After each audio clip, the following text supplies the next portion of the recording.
Welcome to the Beard Show. It took me a little while to make this video because I wanted it to be a little bit more objective and a little bit less speculative. I wanted to just look at what just happened and what we should think of it, basically. I'm talking about the situation that happened on the 10th of March, and it's very simple to see on the EX chart. This is the 10th of March. It dumped to 75% in basically 2 days. And it was mostly because Richard tweeted out Hex is much better than eHex. And then for some reasons. Which I kind of agree, because Hex on Pulse Chain is actually usable. And after further analysis by Hexfire, Crispy, almost no one that makes stakes on Ethereum is in profit right now because of the Ethereum fees. Ethereum went up in price, Hex went down in price. And on top of that, the network of Ethereum got busier, so the fees have been crazy and almost no one is in profit anymore. And on Pulse Chain, you can still use Hex. Now, I'm on the personal opinion that nowadays you should only stake Hex if you really want it to be long-term. The short-term stuff, you should either have a lot of money or you should just put your money somewhere else in one of the other RH coins, for example, because there's just much more yield and much more opportunity in the short term. But anyway, I wanted to look at this to think about, okay, so why did he do this? This guy is not someone that just does things just randomly. Well, sometimes he does random stupid stuff. But in general, he doesn't make these things. Yeah, he's calculated in the way he does things overall. And especially with the SEC case, I don't think he would do anything without a plan. But that's speculation. I'm not sure. Anyway, we were thinking about it. Why would he do that? And then Blaze, a friend of mine, she came with a possible explanation of why he would do this. And this was kind of the one that made the most sense to me. Is that he wants to move as much liquidity of eHex over to Pulse Chain in order for everything to thrive and to thrive more. And basically why she was saying that and why I think that makes sense is because there is liquidity on the Ethereum side for Hex on Ethereum. And when you go to hexfire.io, you can actually see that right now there is about 839 million Hex on liquidity, compared to 190,000 USD and only 46 ETH, which is tiny, by the way. So I really think, just a lot of liquidity already went away from Ethereum. But I think Richard wanted it to be even less. And why that is because most of the liquidity on Ethereum is in V3 pools, which basically means that there is concentrated liquidity. If you're not aware, there was a V2 Uniswap where you could provide liquidity, and that's basically the way you provide liquidity on PulseX, is you just provide liquidity to the entire range. So when you add $1,000 of USDC to a pair, you also have to add $1,000 of the other coin in that pair. So that way you're always in the middle, basically, of your position when you add it, and you just apply it to the full range. Now V3 works a little bit different because you can set liquidity in specific points on the entire price range. And the way you can see that is, for example, on 9mm.pro, in the highest total volume locked pairs Axis versus wrapped pulse. And if you see here, I can change here where I want to set my liquidity, and it changes the fees that I get. The more concentrated it gets, the more fees I get in that specific area. But also it's easier for price to move around, right? And that's why you see this spike, for example, right here. That's just someone that put a lot more liquidity there. Now, the problem with 3 is it's really nice because you can also just set liquidity on one side of the of the price, and then you can just add one-sided liquidity basically, which means you're kind of just putting a sell order there. And that's what happened there, what I just said, that this tower, someone just put liquidity there and says if price goes there, transform this amount of access or pulse chain in this particular example, change this amount of access into pulse chain if price goes beyond it basically.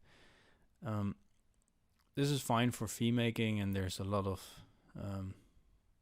ways you can profit on this, but it kind of also, from my perspective, it kind of can hurt price, because what you can see right here, there's a gap right here, and what that means is that there's a lot of liquidity here, well, comparatively a lot, and then there's nothing, and then there's a lot again, which means if price goes to this edge, then there has to be someone who's willing to pay all this slippage to get the price to here.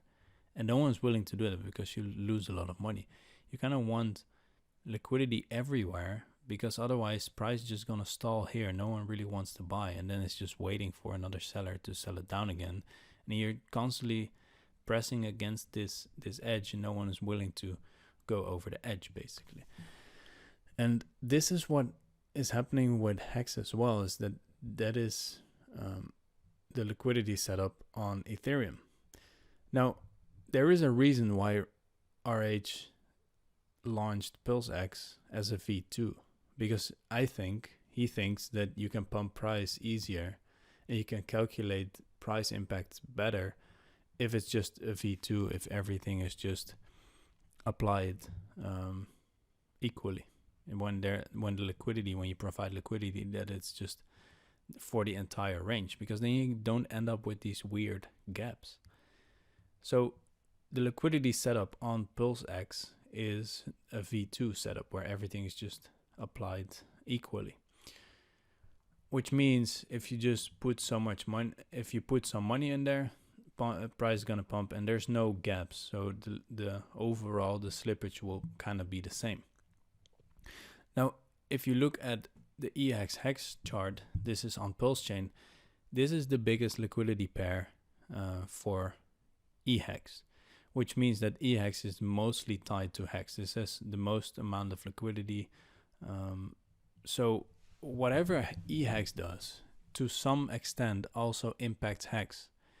And to some extent, what Hex does on Pulse Chain will also impact what Pulse Chain and PulseX and Inc are doing. To a lesser extent, because Pulse is more tied to other liquidity pools as well. So yeah, but the most impact is seen in the Hex on Pulse Chain chart.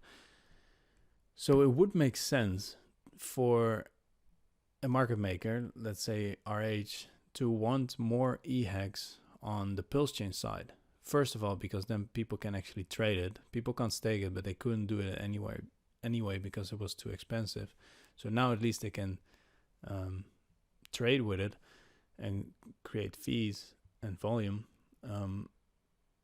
But also the liquidity is then paired to Hex in a V2